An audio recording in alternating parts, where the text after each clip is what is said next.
Okay, a little bit of an intro. So, this week is um, my weekly wrap up from November 9th to the 15th. And I did a couple clips. So, one is a movie review for Thanksgiving, and the rest is about my books I read this week. So, that won't be too long. I don't know how long this video will end up being. But I thought it was easier to do clips this week than a whole just straight up video. So, and I also was able to add my Thanksgiving review too. So, that's pretty much it for this week. Hey, today is November 11th, and it's Veterans Day here. And so, thank you to all the veterans for your service. And I'm going to discuss some of the books I read this week. It's a lot more than I was anticipating. So I think I'm going to do clips this week. That's easier for me. I can turn in my books as I go along. So, I have this book here. I also finished The Vampire Knitting Club by Nancy Warren. I always want to say Susan. But that was about Lucy, and her grandmother passes away. So she realizes that she inherited this knitting shop. And Lucy's in her 20s, and she really doesn't know how to knit.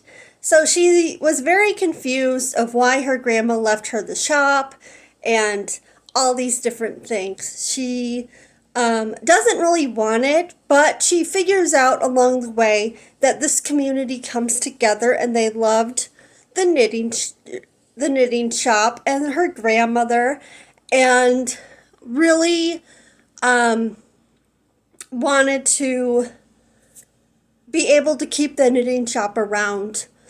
And along the way, Lucy finds that some of these community members aren't so trustworthy and have lied about her grandma wanting to sell it, and that Lucy should just give it to them, and for them to be able to sell it, and for them to, just take over because Lucy's dead, or Lucy's grandmother is dead, and so she doesn't matter anymore.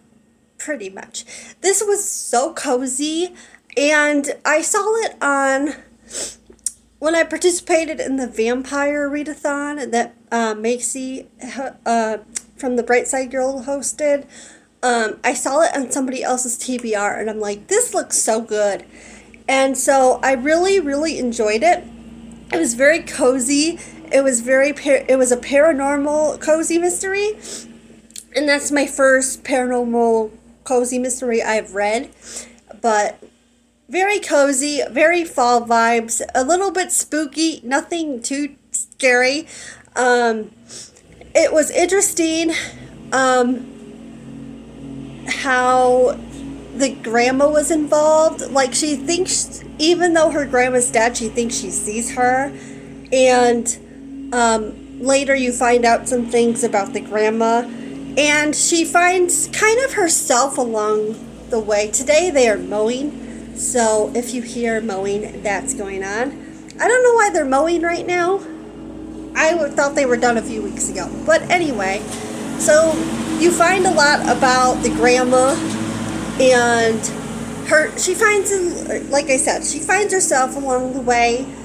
And it was just fun to see her kind of have that discovery of herself and what she decides to do with the shop.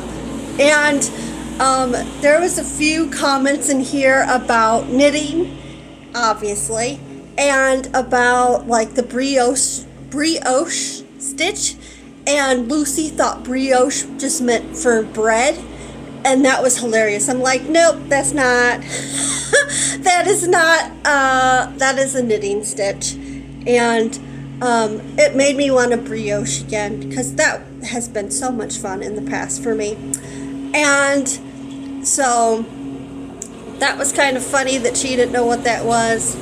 And there's so many different books. I believe there's like 30 in this series. So I'm like, oh my goodness. That's quite a bit. But it's something I would be interested in reading next year and continuing in the series. So I'm giving that 4 stars. And I also read The Firelight Apprentice by Brie Paulson. And what I gotta say about this are some of my favorite books this year that I have read have been by Brie Paulson. Garlic and the Vampire, Garlic and the Witch, favorite. They were just so good. And so this is The Firelight Apprentice. And in a city powered by magic and still recovering from a bloody war, Ada is concerned about her younger sister Safi's developing powers. She understands that Safi could learn how to control her magic under the apprenticeship of a king's magician. But with the memories of war still fresh, Ada is conflicted by this prospect, despite her knowing that she can't keep Safi safely at home with the threat of deadly power-thieving leashes prowling the kingdom. When a group of traveling magicians come to the city to perform, they immediately recognize Safi's talents and offer to take her on as an apprentice. Safi is thrilled about her new adventure, even if that means leaving behind Ada and their sickly father. And Ada is right to worry about her sister, for there may be monsters hiding behind friendly faces. So, like I said, Brie Paulson has become a favorite. She has really become a favorite author. I love the colors in her graphic novels. They're always so fun, and the colors are just great. I love the emotion that comes from the characters. The characters are just great. And for the books, my niece really likes to read them. She was so excited also that Brie Paulson was coming out with another book, and I'm like, I have to get it. So I might keep this one around for a while so she can read it. But I just had a great time the other night reading that. It's a palate cleanser. And like I said, they show the emotions so well. Their father is dying. Their mother's already passed away. Who they trust is each other. I love their relationship. I love that they're trying to find people that they can trust and that they can also be family with. And that the grief and loss in this book is handled very well. And the grief and loss and the how Safi and the sister travel through grief, and how some of the grief that they have for their mother and their father, how much it holds them back and what they do and their decisions, and how they meet friends. And the older sister, doesn't really want to go on a date, doesn't really want to trust people and put herself out there. And Safi is more like, I want to do stuff. And so, like I said, not only does she get held back a little bit by her grief, but she also holds back her sister. She also holds back Safi because of the grief and loss of their parents. And so they stumble across this guy that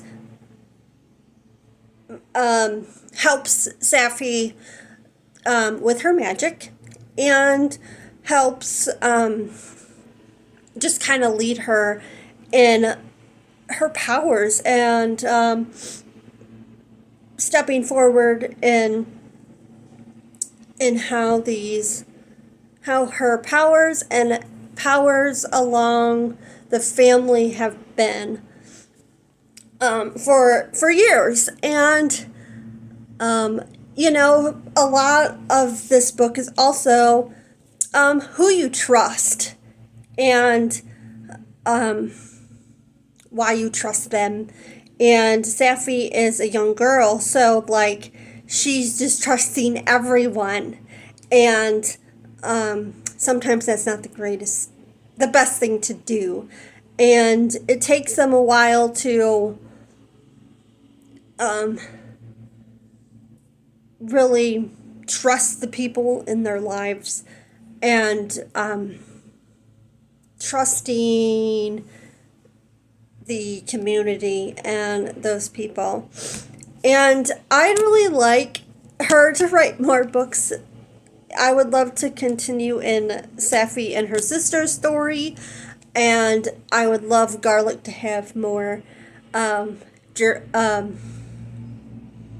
adventures with different characters and different monsters and stuff, because those books are just so fun. This book was so fun, and I think I'm going to give it 5 stars. So look forward to another book by her, and that's it for this clip. Right, small disclaimer, the light is like not great right now. It's dark outside now, so it's like 6 o'clock or so. Yeah, so the light's not great in here, but oh well. It is kind of how it's just gonna go. So I wanted to review Thanksgiving. So I watched this, and it's directed by Eli Roth. So the back of it says, after a Black Friday riot ends in tragedy, a mysterious Thanksgiving-inspired killer terrorizes Plymouth, Massachusetts, the birthplace of the holiday. Picking off residents one by one, what begins as a random revenge killings are soon revealed to be a larger, sinister holiday plan. Will the town uncover the killer and survive the holidays, or become guests at his twisted holiday dinner table? Okay, so this is rated R, and for gore and violence and adult content and language. And okay, so the first couple minutes, like, it was intense. I was in bordering for a little bit, and I'm like, it amped up just right in the beginning. Some people were already killed, really in inventive, cool ways for Black Friday. You know, that's intense. It's crazy. Things escalate just crazy. So then it takes a year after those few people are killed from being trampled on, and the first few kills, I was just shocked on how many kills there were. Like, I was like, whoa, just from the Black Friday, and really wanting a waffle iron. That's all what they wanted, was a waffle iron. And so it was just like, whoa. I think my favorite kill in the first little few minutes was, and the most one was when the lady gets her hair, her scalp ripped off by a cart. That was just, I never seen that before, and that just has stuck with me. That was one of the kills that I liked in the beginning. That was pretty. So now it's a year later, and the killer starts killing just different people that were at the Black Friday event, and trying to figure out why or who this person was hard, because I thought it was one person, and then I thought this could be going this way or that could be going that way, and it was hard until I kind of was guessing after a certain point that it could be this person. And I still wasn't right. I was like trying to figure it out the whole time. And I just, yeah. So,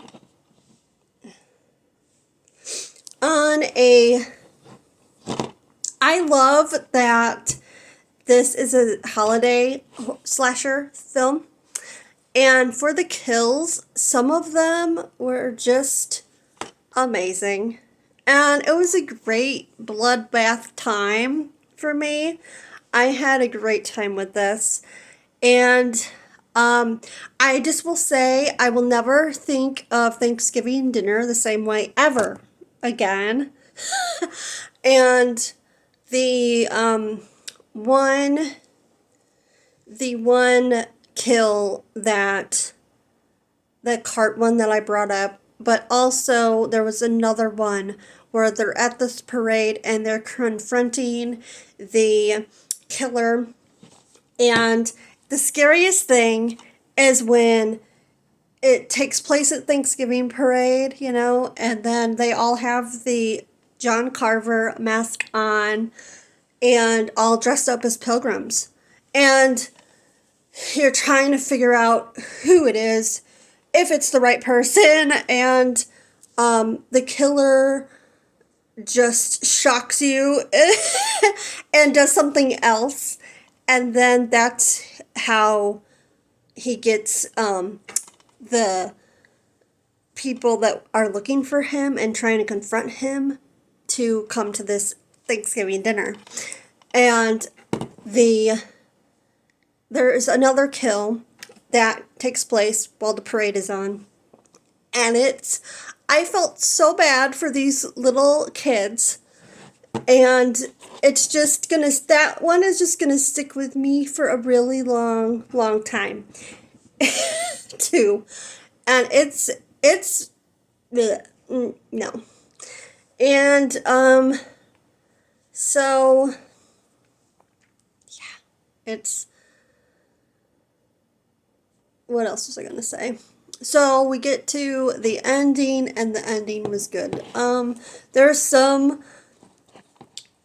points throughout the movie where I really liked the shots. Like the credit was really cool, how that kind of went on screen. The ending was really neat and visually pleasing. The kills were really cool. Some, like I said, some of them I never seen it like happen like that before in anything else I've watched, and so that was just really interesting. And yeah, it's something I can see myself watching every once in a while. There's some parts of this where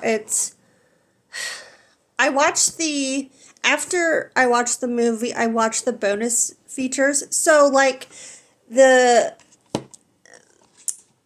were planning this movie for a long time and wanting to do a slasher Thanksgiving that took place in Massachusetts. And also, Eli was talking about, like, how it can go from, like, a gratitude holiday to, like, greedy. You know, you're all in line for this waffle iron that you want so bad, and then people are killed over it. And so, like, he took kind of that idea and went with what became this movie.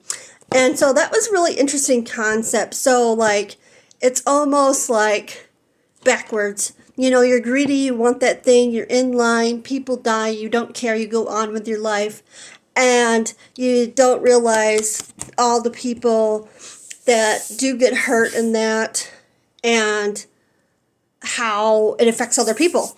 And so that was just a really interesting take on that. I really liked that. So yeah, it was a lot of fun. I mean, if you like slasher horror movies like I do, it was just a lot of fun. So yeah, it was a great time. And The Mask is genuinely creepiest thing ever. It's something I never want to see. I kind of want to get it like off of Amazon and then just put it up at Thanksgiving and be like, no.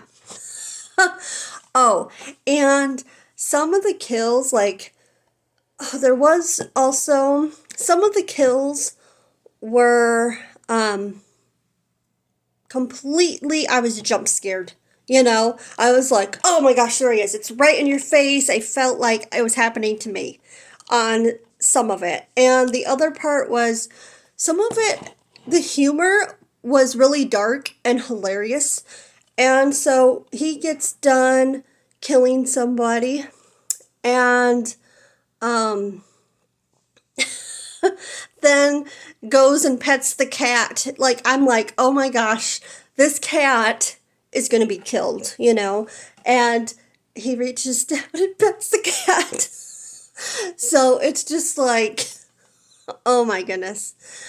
It was just a funny little moment. Like, and some jokes of, let's go around the table and say what we're thankful for. But, you know, you have all these parts of people that he murdered at the table. And it's just like really awkward. And yeah, it's something. So I am definitely planning on watching this again, and I probably will tell my brother to watch this. He might really like it or he might not. I don't know. But yeah, we were talking about movies and what we were watching, and so I told him I was watching this, and he needs to watch it. So, excuse me.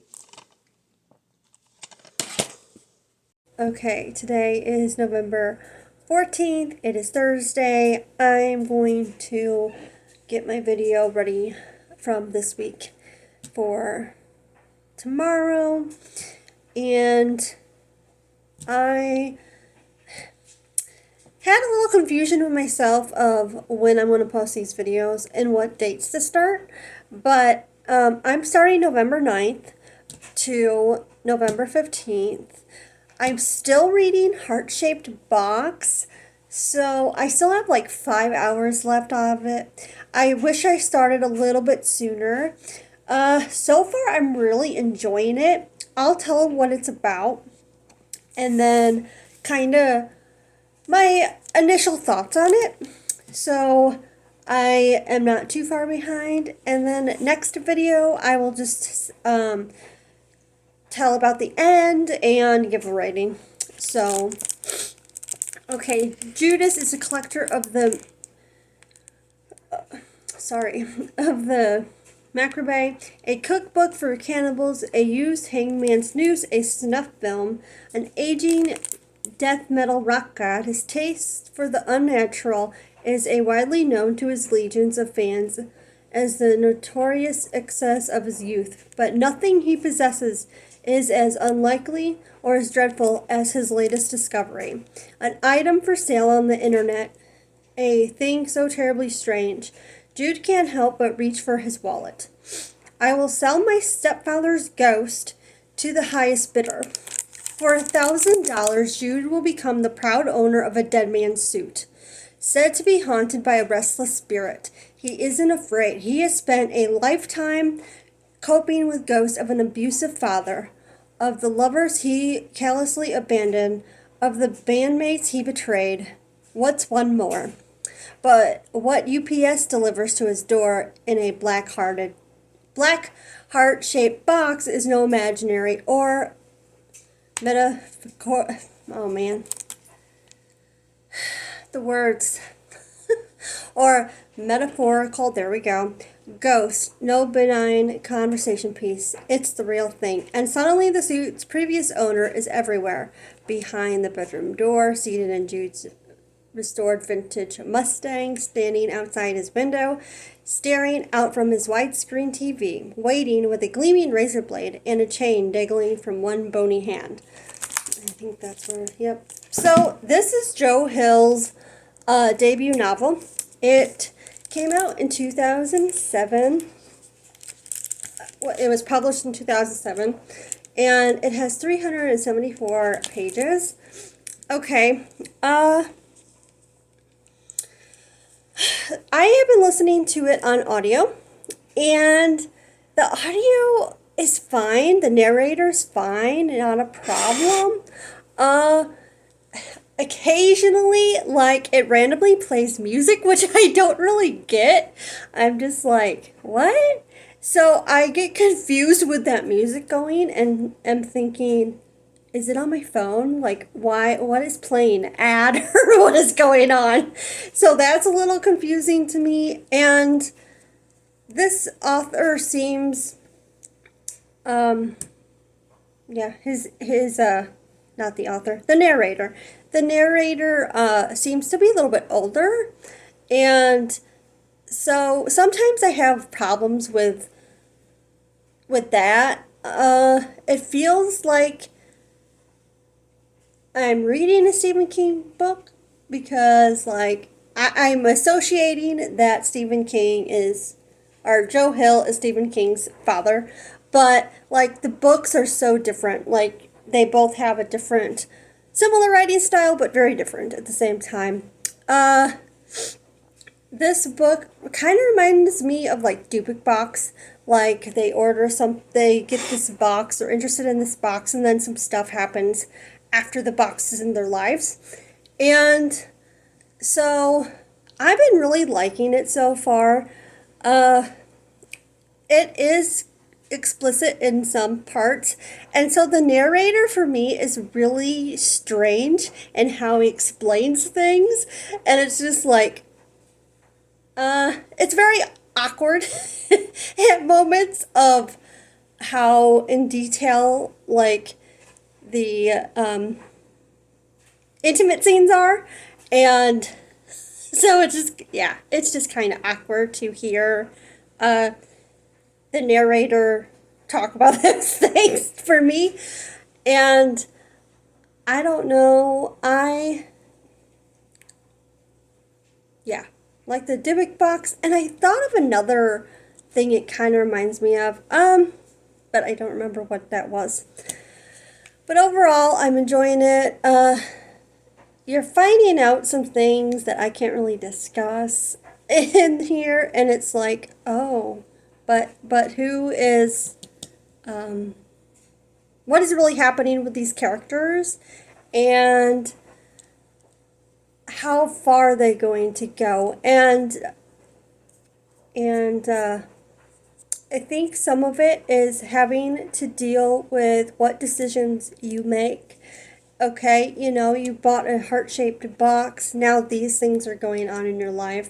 Now this ghost is in your daily, and you might have gotten away with buying other items, but now, you only bought this suit for $1,000, which seems insane to me, to buy a suit that has potential to be haunted, and you are willing to get these items delivered to you. It's just kind of a weird one. I wanted to use this book for Cassidy's Spooky Challenge, and I don't really know where this takes place. It doesn't really say where it takes place. But I have listened to it on audiobook, and it does count as ghosts. So I don't know if I will count it for sure or not. I want to, but all the unlocking prompts for that challenge isn't there for me yet. So I don't know. I might pick something else. But if I just have to pick another book without the other two prompts or three to unlock them all, it's okay with me. I'm going to do the challenge all the way through December as well. Try and see how many books I can get. My goal is to get all the books. I believe it's 8, but I want to at least try to get all those books completed. And I might make a wrap-up video. I don't know. It depends on what I get done. This last few months has been pretty wild with going so fast and what I've been reading and how much I've been reading, which all in all isn't a whole lot. So, like I said, I will do the ending of this book next week, and I will talk about it when I'm done. And I should have for the whole week too, different books I get done. I think the biggest book, I can go through some of my books that I would like to get done the coming week. So Belladonna is one of them. I'd really love to read it. I need to read it. It's for book club, and I was the book club pick person, so I'm like, I kind of need to read it. And I have I think it is called The Turkey. It's a mystery by Leslie Meyer that takes place during Thanksgiving that I'd really like to get to. I got Krampus by Gerald Bram, I believe. If not, it's Bram. I'm sorry. And I'm also really liked Abraham Lincoln Vampire Hunter. It's either Hunter or Slayer. And so I'm reading a book that is by the same person that did those movies and books. And it is, I think it's called Unholy Night. Yeah, it's called Unholy Night. And it's about the wise men, and it takes place in the Civil War. And, like, I didn't get too far into it. I'd really love to read it, though. And there's just a few other books that I would like to get to. I took a lot of books back. It's crazy, and Thanksgiving will be coming soon, and then Christmas will be coming soon. So I kind of hold off on library pickups. And so that's kind of it for this week. So I'm a little bummed that I don't have this done yet, but I will definitely have it done next week. So, and I'm excited to know what the Haunted Beyond podcast will be doing next. So, probably a movie and then a book. I'm hoping, because I will have a little bit of time to catch up on what they're going to be discussing. So, I really like their podcast. It's just a fun time. And so, yeah. I'm probably not going to listen to it tomorrow until, for sure, I get this done. But I don't want to be spoiled too badly. And that's the thing. If you listen to it, then you're spoiled. So, I don't want to be spoiled. And I think that's it for this week.